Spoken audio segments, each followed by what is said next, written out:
Hello everyone, welcome to Hindi रोचक कहानियाँ channel. आज की कहानी है उस रात। अगर आपको कहानी पसंद आए तो वीडियो को लाइक करें, शेयर करें और चैनल को सब्सक्राइब करें। पारस की कैब ऑफिस से घर जाते समय बीच रास्ते में ही खराब हो गई। रोज वो बेस्ट की बस से घर जाता था, पर आज उसे जल्दी थी घर जाने की, इसलिए कैब से जा रहा था। मुंबई जैसे बड़े शहर में बेस्ट की बस में रात के समय बहुत भीड़ थी। जैसे तैसे पारस बस में चढ़ गया। कुछ देर बाद कंडक्टर टिकट के लिए आया। पारस ने जेब में से पर्स निकालने के लिए हाथ डाला तो पर्स गायब था। उसे समझ नहीं आया कि क्या करे। यदि कंडक्टर से कहेगा तो वो उसे बस से नीचे उतार देगा। कंडक्टर पीछे की तरफ चला गया तो पारस के पास खड़ी लड़की ने उसके चेहरे के भाव देख कहा, क्या हुआ? किसी ने पॉकेट मार ली क्या? यहाँ भीड़ में ऐसा ही होता है। पारस ने हाँ में गर्दन हिलाई। उस लड़की ने कंडक्टर को पारस के टिकट के रुपए दे दिए। पारस ने बदले में थैंक्स कहा और बोला कल वो रुपए लौटा देगा, और पूछा आपका पता या नंबर दे दीजिए जिससे मैं रुपए लौटा सकूं। उस लड़की ने कहा कोई बात नहीं, आप रुपए ना भी लौटाए तो। पारस के बार बार कहने पर उस लड़की ने कहा आपका ऑफिस का एड्रेस दे दे, मैं वहां आकर आपसे रुपए ले लूंगी। पारस ने उस लड़की को एड्रेस दे दिया। कुछ देर बाद लड़की एक स्टॉप पर उतर गई। अगले दिन पारस को उम्मीद थी वो लड़की आएगी, पर वो लड़की नहीं आई। पारस लड़की के नहीं आने पर बेचैन हो गया। उसने सोचा शायद वो लड़की उस बस में उसे जरूर मिलेगी। इस उम्मीद से वो कल वाले स्टॉप से उसी समय उस बस में चढ़ा और उसे वो लड़की मिल भी गई। पारस ने पूछा आप आई नहीं रुपए लेने? लड़की ने मुस्कुराते हुए कहा सॉरी, आज बहुत व्यस्त थी, समय नहीं मिला। पारस ने उस लड़की का टिकट आज ले लिया। दोनों का हिसाब बराबर हो गया। बातों बातों में लड़की ने अपना नाम मोनिका बताया और ये भी बताया कि वो उसी के ऑफिस के पास वाली बिल्डिंग में काम करती है। इन सब बातों को कुछ दिन बीते। उसके बाद मोनिका और पारस की मुलाकात नहीं हुई, पर एक दिन पारस ऑफिस के लंच टाइम में बाहर अपने दोस्त के साथ खड़ा था। तभी उसे वहां मोनिका दिखी। मोनिका ने भी पारस को देख स्माइल दी और सामने वाले कॉफी शॉप में आने का इशारा किया।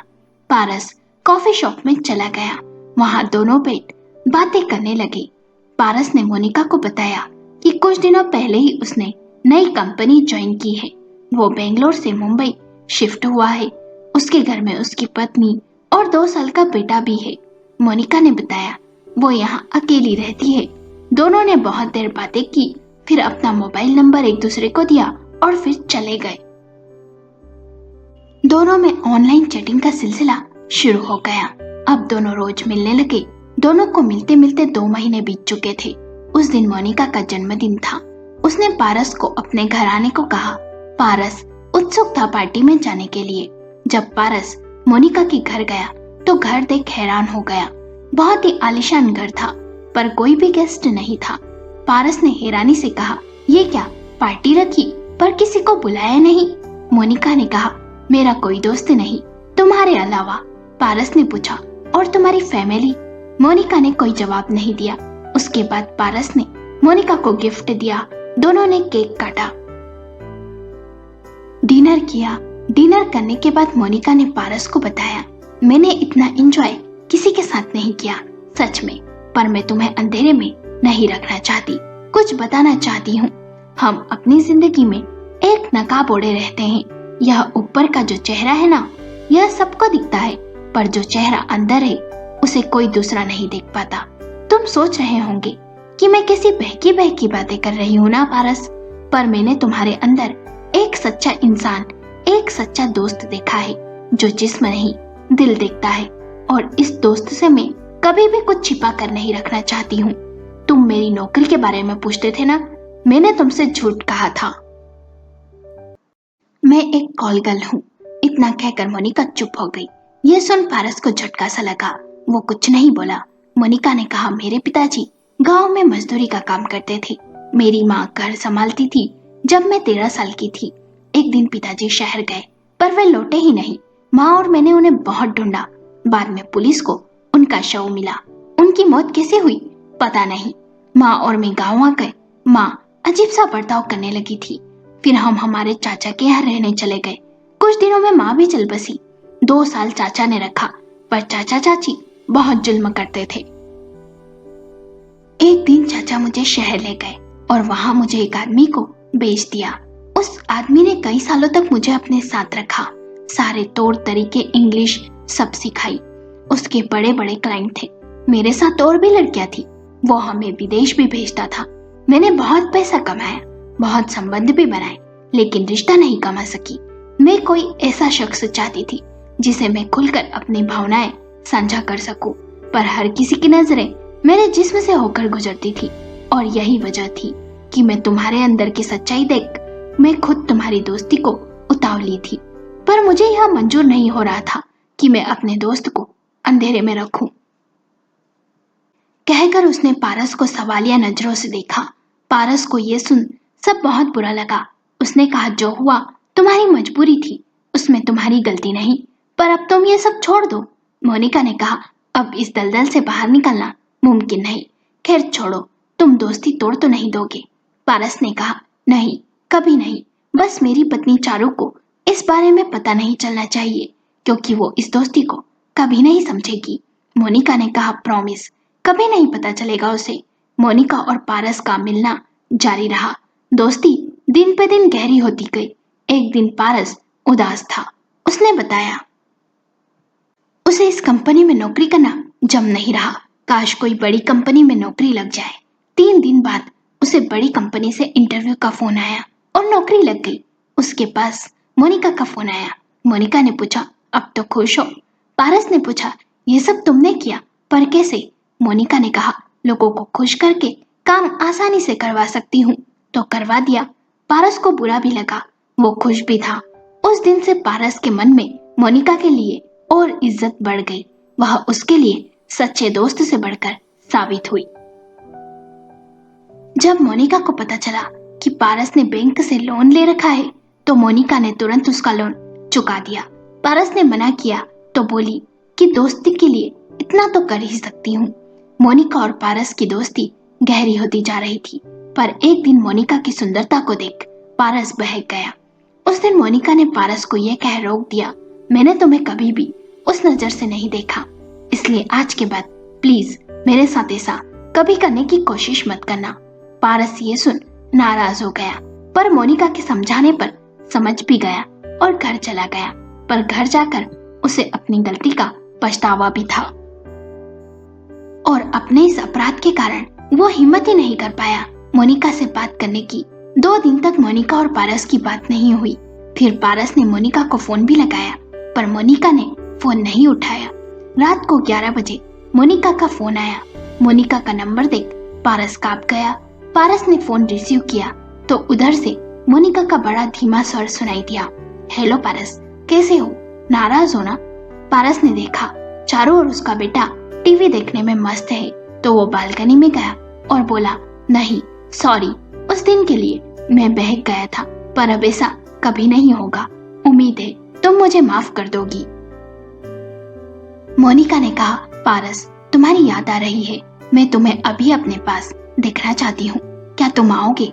पारस ने कहा, ठीक है, मैं कोशिश करता हूँ, और उसने फोन रख दिया। तभी चारू बालकनी में आ गई और उसे देख पारस ने सोचा, अभी मोनिका के घर जाने का सवाल ही नहीं उठता। चारू को क्या जवाब दूंगा और मोनिका को इस समय क्या जरूरत आ पड़ी जो मुझे बुलाने लगी? कल तक इंतजार नहीं कर सकती क्या? कुछ देर बाद चारू सो गई। उसके सो जाने के बाद मोनिका का फिर फोन आया। पारस ने मैसेज कर कहा, अभी नहीं आ सकता, कल मिलते हैं, और अपना फोन पारस बनकर सो गया। अगले दिन रविवार था। चारू ने पिकनिक का प्लान बना लिया। इस कारण पारस मोनिका से मिलने ना जा सका। उस दिन मोनिका का भी कोई कॉल या मैसेज नहीं आया। सोमवार को सुबह उठते ही चारू ने रोज की तरह अखबार की सुर्खियां को टटोलते हुए कहा, अंधेरी में अकेली रहने वाली कॉल गर्ल मोनिका की मौत। ये सुन पारस तुरंत बिस्तर से उठकर बैठ गया। खबर में उसकी उत्सुकता को देख चारू ने पूरी खबर पढ़ी। अंधेरी में अकेली जिंदगी बसर करने वाली मोनिका की शनिवार को देर रात ब्रेन हेमरेज के कारण मौत हो गई। वह देह धंधे से जुड़ी हुई बताई जाती थी। डॉक्टर के मुताबिक मोनिका बहुत समय से दिमागी कैंसर से पीड़ित थी। शनिवार रात हालत बिगड़ने पर पड़ोसियों ने उसे अस्पताल पहुंचाया, लेकिन रास्ते में ही उसने दम तोड़ दिया। खबर पढ़ने के बाद चारों ने कहा, ऐसी औरतों का तो यही हश्र होता है। और उसने पारस की तरफ देखा। पारस की आंखों में पानी देखकर चारों ने कारण पूछा। पारस ने कहा, कुछ नहीं, आंखों में कचरा चला गया, मैं अभी आंखें धोकर आता हूँ। पारस सोचने लगा, काश मैं उस समय मोनिका के पास होता। उसने अपनी दोस्ती निभाई, पर मैं निभा ना सका। लोग मोनिका जैसी लड़कियों को कितना गलत समझते हैं, जबकि ये धंधा करना उनकी मर्जी नहीं, मजबूरी होता है। वे दिल की कितनी साफ होती है, अपने अंदर कितना दर्द लिए घूमती है, पर लोग उन्हें हमेशा एक बदनाम लड़की समझते हैं। उनसे दोस्ती तो दूर की बात है, बात तक करना पसंद नहीं करते। काश मैं उस दिन बहका ना होता। सॉरी मोनिका, माफ कर देना मुझे। 5 दिन बाद पारस को पता चला कि उसके अकाउंट में 5 लाख रुपए ट्रांसफर हुए हैं, जो मोनिका ने करवाए थे। पारस का दिल और मोनिका के लिए तड़प उठा। कुछ दिन बाद पारस ने अपना ईमेल ओपन किया, जो सिर्फ पर्सनल काम के लिए उपयोग करता था। उसमें शनिवार रात का मोनिका द्वारा किया गया ईमेल था, जिसमें लिखा था, पारस, तुम मेरे सबसे अच्छे दोस्त हो। उस रात यदि तुम्हारा पर्स ना खोया होता तो तुम ना मिलते, तुमसे दोस्ती नहीं होती और मैं वो सुखद लम्हे नहीं जी पाती। जानते हो, तुम्हारा पर्स मेरे ही मारा था, क्योंकि मैं तुम्हें कई बार बस में देख चुकी थी। पता नहीं, मन कहता था ये लड़का सच्चा दोस्त बनेगा। थैंक यू दोस्त, वो सुनहरे पल देने के लिए। उस रात तुम बहक गए, पर उसमें तुम्हारी कोई गलती नहीं। खूबसूरती होती ही ऐसी है, जिसे देख हर कोई बहक जाता है। पर मेरे समझाने पर तुम समझ भी गए और तुमने मेरा यकीन नहीं तोड़ा। ईमेल पढ़ पारस रो पड़ा। पर अब कुछ कहने को मोनिका जिंदा नहीं थी, पर मोनिका सदा पारस की यादों में रही। और हर साल पारस मोनिका की कब्र पर उस तारीख को, उस रात जिस रात वो दोनों पहली बार मिले थे बस में, फूल लेकर उससे मिलने जरूर जाता है। दोस्तों, आपको कहानी कैसी लगी? हमें अपने विचार कमेंट करके बताएं। कहानी पसंद आई हो तो लाइक करें, शेयर करें और चैनल को सब्सक्राइब करें।